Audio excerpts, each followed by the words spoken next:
সংবাদ সবাইকে স্বাগত জানাচ্ছি। আমি ফিরোজ তোহা। শুরুতে সংবাদ শিরোনাম জানিয়ে দিব আমাদের হাতে থাকা সর্বশেষ গুরুত্বপূর্ণ আপডেট সংবাদ। সুইস ব্যাংক থেকে বাংলাদেশিরা টাকা তুলে নিচ্ছে, প্রতিবেদন প্রকাশ। সুইজারল্যান্ডের বিভিন্ন ব্যাংক বা সুইস ব্যাংকে বাংলাদেশিদের জমা করা অর্থ উল্লেখযোগ্য হারে কমছে বলে জানিয়েছে সুইজারল্যান্ডের কেন্দ্রীয় ব্যাংক। মাত্র এক বছরের ব্যবধানে দেশটির বিভিন্ন ব্যাংকে থাকা বাংলাদেশিদের অর্থ প্রায় 3,70,00,000 সুইস ফ্রা বা 67% তুলে নেওয়া হয়েছে। এরপর জানিয়ে দিব, শুক্রবার দেশে ফিরবেন বিএনপির জাতীয় স্থায়ী কমিটির সদস্য আমির খসরু মাহমুদ চৌধুরী। এদিকে সৃষ্টি থেকেই বাংলাদেশের পক্ষে লড়াইয়ে আওয়ামী লীগ, জানিয়েছেন আওয়ামী লীগের দপ্তর সম্পাদক বিপ্লব বড়ুয়া। এদিকে মিয়ানমারের উদ্দেশ্যে কড়া বার্তা দিলেন স্বরাষ্ট্রমন্ত্রী আসাদুজ্জামান খান। জানিয়ে দিব, সমুদ্র বন্দরে 3 নম্বর সতর্কতা সংকেত জারি। সক্রিয় মৌসুমী বায়ুর প্রভাবে উত্তর বঙ্গোপসাগর এলাকায় গভীর সঞ্চালনশীল মেঘমালা সৃষ্টি হয়েছে দেশের 4 সমুদ্র বন্দরে, তাই 3 নম্বর স্থানীয় সতর্ক সংকেত দেখাতে বলা হয়েছে। এবং সর্বশেষ জানিয়ে দিব, আরও খেপেছে ইরান, যুক্তরাষ্ট্রের সামনে মহাবিপদ। রাইসির মৃত্যুর পর থেকে এই অঞ্চলে পরাশক্তি ইরান যেন কোনোভাবেই দমছে না, আরও বিদ্যুতের গতিতে তারা এগিয়ে চলছে। এরই ধারাবাহিকতায় ইরান যে জ্বলে উঠেছে, এ কারণে মহাবিপদে পড়তে যাচ্ছে মার্কিন যুক্তরাষ্ট্র। প্রিয় দর্শক, এতক্ষণ শুনছিলেন সংবাদ শিরোনাম, এবারে বিস্তারিত। তবে তার আগে বন্ধুরা, আপনি কোন স্থান থেকে আমাদের সংবাদটি দেখছেন কমেন্ট করে জানিয়ে দিন এই সংবাদ সম্পর্কে আপনার মূল্যবান মতামত। প্রিয় দর্শক, আপনি যদি আমাদের চ্যানেলে নতুন হয়ে থাকেন, ভিডিওটি দেখতে দেখতে চ্যানেলটি সাবস্ক্রাইব করে রাখুন, যাতে করে আমাদের লেটেস্ট আপডেট সংবাদগুলো সবার আগে আপনার কাছে পৌঁছে যায়। সুইস ব্যাংক থেকে দ্রুত টাকা তুলে নিচ্ছে বাংলাদেশিরা। সুইজারল্যান্ডের বিভিন্ন ব্যাংক বা সুইস ব্যাংক থেকে বাংলাদেশিদের জমা করা উল্লেখযোগ্য অর্থ কমে গেছে। মাত্র এক বছরের ব্যবধানে দেশটির বিভিন্ন ব্যাংকে থাকা বাংলাদেশিদের অর্থ প্রায় 3,70,00,000 সুইস ফ্রা বা 67% কমে গেছে। সুইজারল্যান্ডের কেন্দ্রীয় ব্যাংক ন্যাশনাল ব্যাংক SNB বার্ষিক প্রতিবেদন থেকে এই তথ্য পাওয়া গেছে। বৃহস্পতিবার 20 জুন এক প্রতিবেদনে প্রকাশ করেছে দেশটির কেন্দ্রীয় bank. Swiss national bank SNB প্রকাশিত সার্বিক প্রতিবেদনে বলা হয়েছে, গত বছর সুইজারল্যান্ডের ব্যাংকগুলোতে বাংলাদেশিদের আমানতের পরিমাণ 5.5 কোটি সুইস ফ্রা থেকে কমে 1,80,00,000 ফ্রা হয়েছে। দেশটির ব্যাংকগুলো থেকে বাংলাদেশিদের অর্থ তুলে নেয় এই গতিকে তীব্র বলা হচ্ছে। যদিও সুইজারল্যান্ডের ব্যাংক থেকে বাংলাদেশিদের অর্থ তুলে নেয়ার হার গত 1 দশক ধরে বাড়ছিল, তবে প্রায় 1 দশক ধারাবাহিকতাভাবে বাংলাদেশিদের আমানত বৃদ্ধির পর হুট করে তা কমছে কেন, এর ব্যাখ্যা নেই ওই প্রতিবেদনে।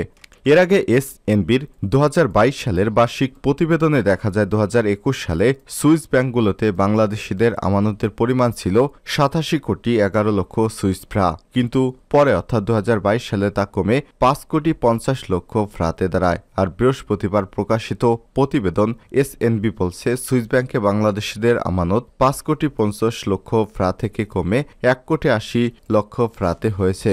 বাংলাদেশের সুইস ফ্রার খুব বেশি লেনদেন হয় না, তবে বিভিন্ন সূত্র থেকে জানা গেছে বাংলাদেশি মুদ্রায় প্রতি সুইস ফ্রার বিনিময় মূল্য 131 টাকা। সেই হিসেবে টাকার পরিমাণ দাঁড়ায় প্রায় 238 কোটি টাকা। সুইজারল্যান্ডের ব্যাংকে বাংলাদেশিদের যে অর্থ জমা হয় তা ব্যক্তি এবং প্রতিষ্ঠানের নামে জমা হয়। সুইজারল্যান্ডের কেন্দ্রীয় ব্যাংকের বিভিন্ন দেশ থেকে জমা হওয়া এসব অর্থ সে দেশের দায় হিসেবে আর্থিক প্রতিবেদনে উল্লেখ করা হয়ে থাকে। সুইস ব্যাংকে বাংলাদেশিদের জমা অর্থের পরিমাণ এক লাফে এক বছরে 67% কমে যায়। তথ্যটি এমন এক সময় এসেছে যখন দেশের অর্থ পাচারের বিষয়টি নতুন করে আলোচনা এসেছে। জানা গেছে, অর্থ গোপন গচ্ছিত রাখার জন্য বহুদিনের খ্যাতি সুইজারল্যান্ডের। কঠোরভাবে গ্রাহকদের নাম পরিচয় গোপন রাখে সুইস ব্যাংকগুলো। সে কারণে প্রচলিত বিশ্বাস থেকেই অবৈধ আর কর ফাঁকি দিয়ে জমানো টাকা সবাই সুইজারল্যান্ডে জমা রাখে। এর তালিকায় বাংলাদেশিদের অবস্থান খুবই উপরের দিকে।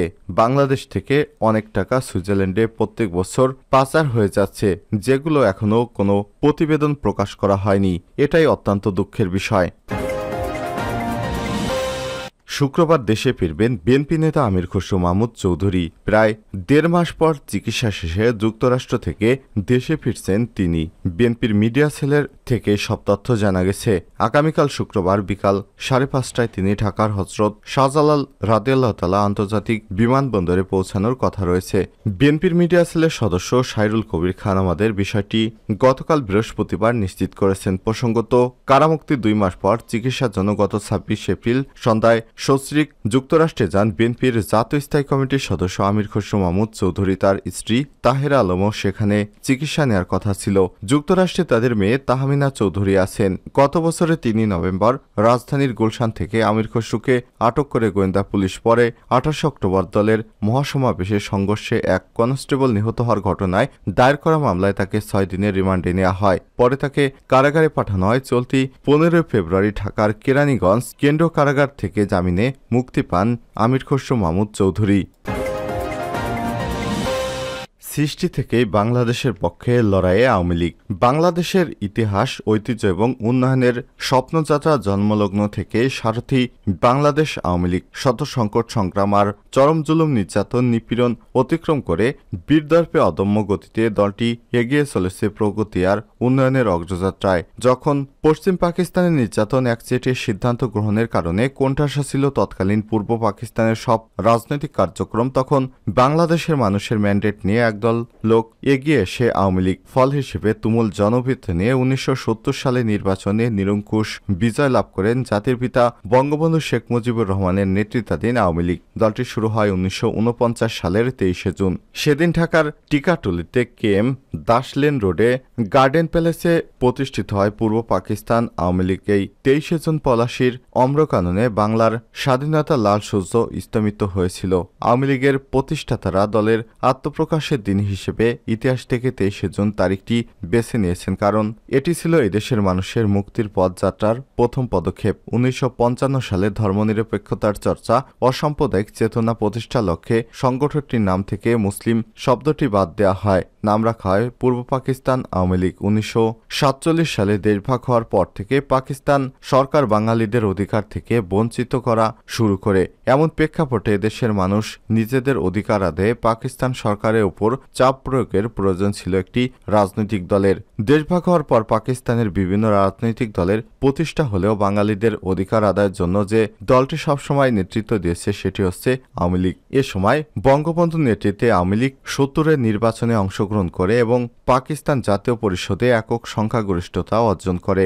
বঙ্গবন্ধুর ডাকে এবং আওয়ামী লীগের নেতৃত্বে হাতিয়ার তুলে দিয়ে প্রিয় মাতৃভূমির বীর সন্তানেরা 30 লক্ষাধিক শহীদ আর 2 লক্ষাধিক মা বোনের আত্মত্যাগে বাংলাদেশ স্বাধীন হয়। শুধু মুক্তিযোদ্ধা নয়, আওয়ামী লীগের নেতৃত্বে এগিয়ে যায় 52-এর ভাষা আন্দোলন, 1966 সালের 6 দফা আন্দোলন, 11 দফা আন্দোলন, 1969-এর গণ অভ্যুত্থানে অংশ নেয়। এদেশের সাধারণ মানুষ আর এসব আন্দোলনের নেতৃত্ব দিছিলেন বাঙালি জাতির অবিসংবিদিত নেতা আওয়ামী লীগের সভাপতি প্রধানমন্ত্রী বঙ্গবন্ধু শেখ মুজিবুর রহমান।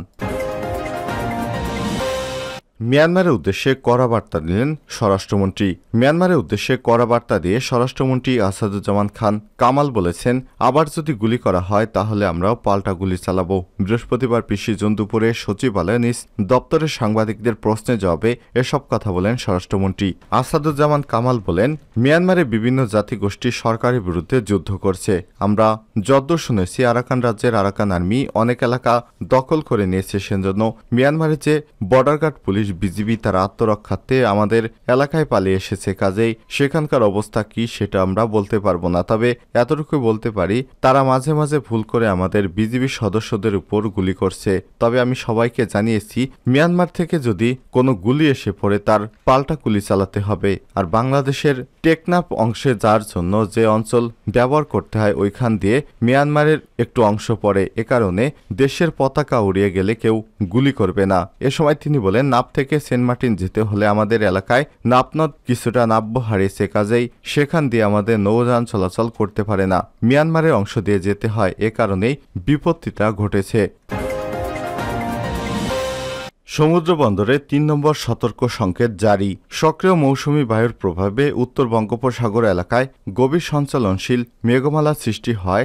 দেশের ৪ সমুদ্র বন্দরে ৩ নম্বর স্থানীয় সতর্ক সংকেত বহাল রাখা হয়েছে। বৃহস্পতিবার ২০ জুন বিকেল ৫টায় এক বিজ্ঞপ্তিতে এসব তথ্য জানানো হয়েছে। বিজ্ঞপ্তিতে বলা হয়েছে, সক্রিয় মৌসুমি বায়ুর প্রভাবে উত্তর বঙ্গোপসাগর এলাকায় গভীর সঞ্চালনশীল মেঘমালা সৃষ্টি অব্যাহত রয়েছে। উত্তর বঙ্গোপসাগর, বাংলাদেশের উপকূলীয় এলাকা এবং সমুদ্রবন্দর সমূহের উপর দিয়ে দমকা ঝোড়ো হাওয়া বয়ে যেতে পারে। তাই আজও চট্টগ্রাম, কক্সবাজার, মংলা, পায়রা সমুদ্র বন্দরে ৩ নম্বর স্থানীয় সতর্ক সংকেত দেখিয়ে যেতে বলা হয়েছে। এমন অবস্থায় উত্তর বঙ্গোপসাগরে অবস্থানরত মাছ ধরা নৌকা ট্রলারগুলোকে পরবর্তী নির্দেশ না দেওয়া পর্যন্ত উপকূলের কাছাকাছি থেকে সাবধানে চলাচল করতে বলা হচ্ছে। এদিকে আগামী ২৩ থেকে ২৭ জুন পর্যন্ত বৃষ্টিপাত অব্যাহত থাকতে পারে বলে জানিয়েছে আবহাওয়া অফিস।